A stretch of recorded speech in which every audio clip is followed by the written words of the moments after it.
बेयो जाबाय सानसेयारि बड'सा खौरांलाइनि दिनैनि थामहिनबा 22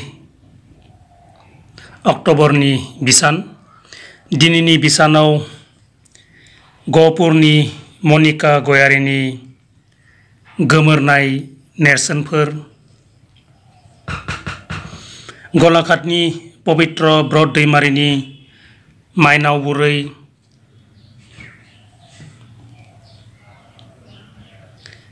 बिनाराम औवारिनि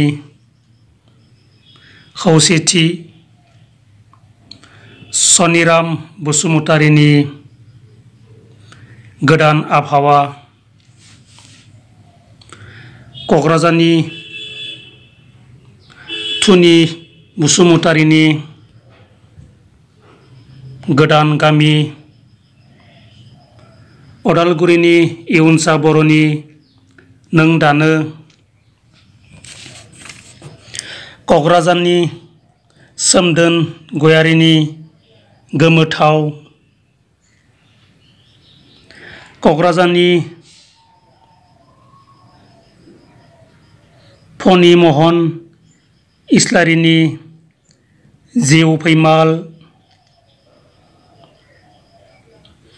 बाक्सानि सबिराम बर'नि बिथा गायसनजेनबाय आरो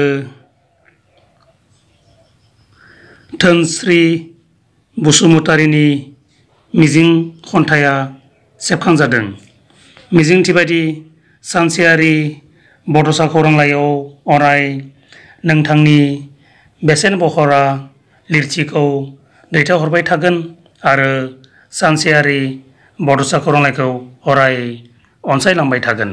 गोजोन्थों।